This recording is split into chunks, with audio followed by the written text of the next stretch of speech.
When I first saw the box for this arcade thing, I had two thoughts. I thought, this is like a cool idea, but something that practically is a really bad idea.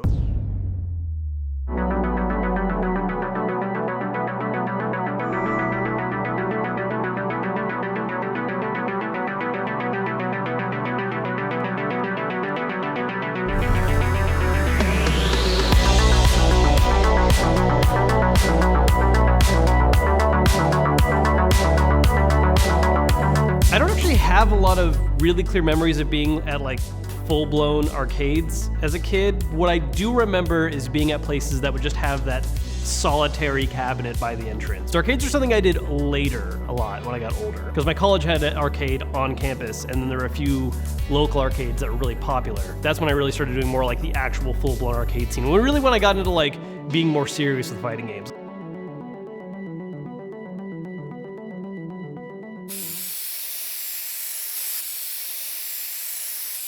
Before we actually constructed it, we did the painting first, because we decided we wanted to do a little bit more of a unique design beyond what the stock parts would let you do. We really wanted something very colorful and very Switch themed, so we still actually had spray paint left from a previous project where we did an IKEA desk in Switch colors, so we still had that red and blue on hand. So we started by painting all the pieces. We kind of roughly sketched out which sides we wanted to be which color, and we would hope that it would come together looking good like it did in our heads, and thankfully it did. And then as for the actual construction, it was pretty straightforward and easy. All the instructions were very clear about like what latches into what. And having worked with the Nintendo Labo stuff before, it's basically exactly that. It's all cardboard, so it's mostly just folding tabs in, making sure they're the right shape, and then locking it all together. So it was pretty straightforward. The only part that was a little difficult was because of the paint we used, it maybe got a little bit too thick on some parts, and it didn't cause any visual problems, but it did certainly weaken the cardboard a tiny bit.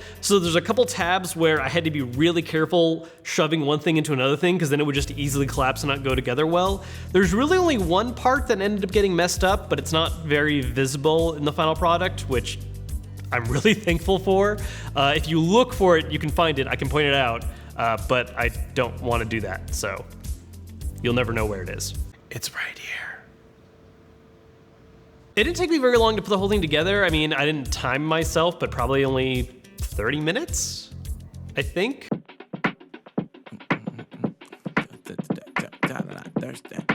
Bang it over, it's Thursday, baby, bring it over here. The birthday, baby, bring it over here. If it's a birthday, baby, bring it over. Shut it in the birthday, then bring it over here. She bought me quick and mixing up the different products. Kiss her problems into my liquor bottle and Genelec to make a generalize the women that I'm sitting next to. Whispered, oh my God, I think I seen them on my type, but I like. If y'all like what I like, then my night is finite. But we get it started up. Ooh, you got the curve thing, let your curl in. Girlfriend, look like everything I'm ever get tomorrow, boy. You just wanna hang with the A-list. So again, we really wanted to have like a theme for the cabinet. We didn't just want to build it and have it be this plain cardboard looking thing. Like, came with little stickers to customize stuff, and that was kind of neat, but we wanted to go a little more all out than that. So we did the paint job, and we wanted that to be Switch colors, but then we also wanted to go with a Super Smash Brothers vibe. So we ordered a lot of decals that were just plain, simple white ones. We've done this before. A lot of them are designed for like car windshields. They're really easy to apply. So we got a couple different sizes. We didn't really measure anything out. We just ordered a bunch and would make do.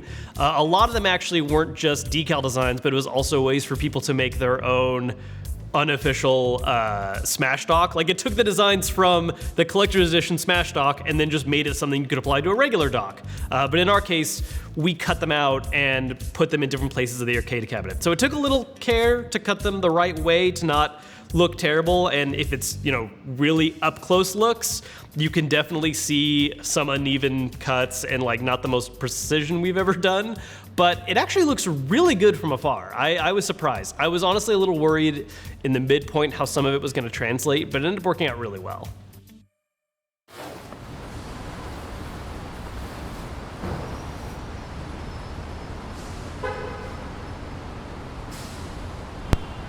What I love about the arcade experience is that it does two things differently, I think, from normally playing a game multiplayer. I mean, growing up, you still had like, you know, couch co-op where you'd have, or couch versus, I guess in this case, where, you know, I would play a lot of Street Fighter 2 and play against friends on the Super Nintendo and that kind of thing.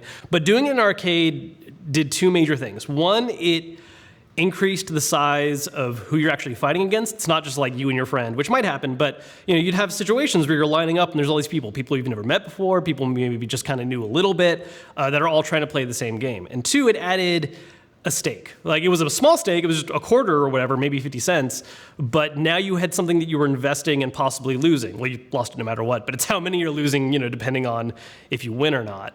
So it created this whole kind of fun sense of community that you wouldn't get just playing games in the house. You'd meet people that way. You'd play matches and you would have no idea who this person is you're up against, but if you're playing at the same arcade often enough and you run into this person again and again, you kind of get this weird, almost friendship. Like, eventually you start talking about random stuff, or you just talk about like, oh, like that was a cool thing you learned how to do there, or like you showed me how to do that, that kind of, there's just it built a rapport with people, and it was a way to kind of ice break conversations that you normally wouldn't do. And it was really fun sense of community that just opened up. Smash has always had a really special place in my heart too, because that's something that came out right when I was like really starting to get games on my own. I mean, the N64 was the first console that was mine. I was really into like the original Smash when I was a little kid. I even have vague memories of, I not only played it a lot with friends, but I even remember, because I was, once again, like a little kid, so your imagination's at like 5,000% at the time. You're just making stuff up all the time. So I remember making like little stories and just playing out fights against the CPU that played into the stories. Like, whatever, I'm playing as Fox and I pick this enemy and whatever the plot is for this episode, I win, move on to the next match. It's just dumb stuff I did as a kid that I did a lot with Smash.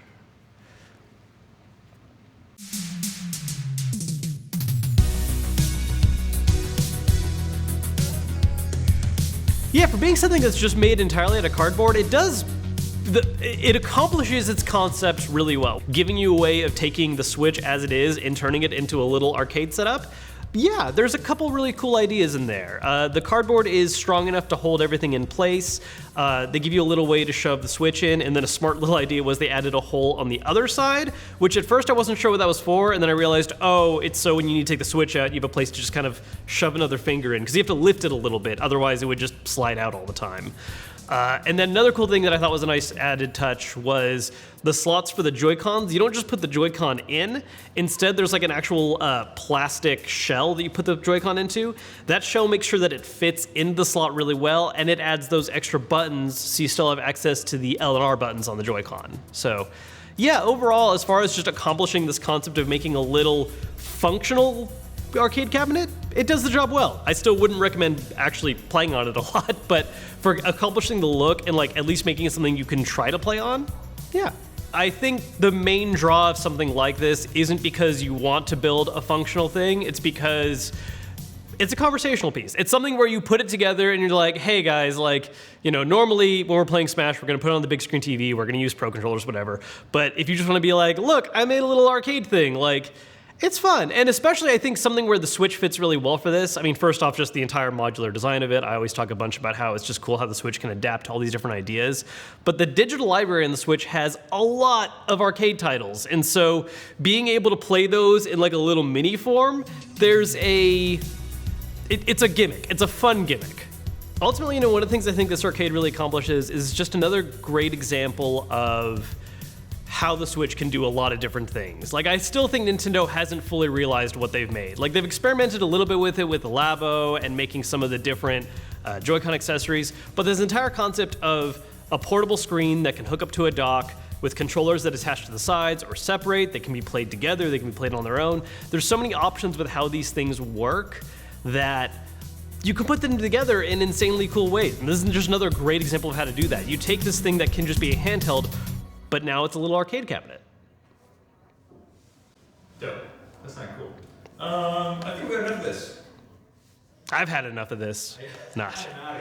All right, let's get on there. Okay. All right.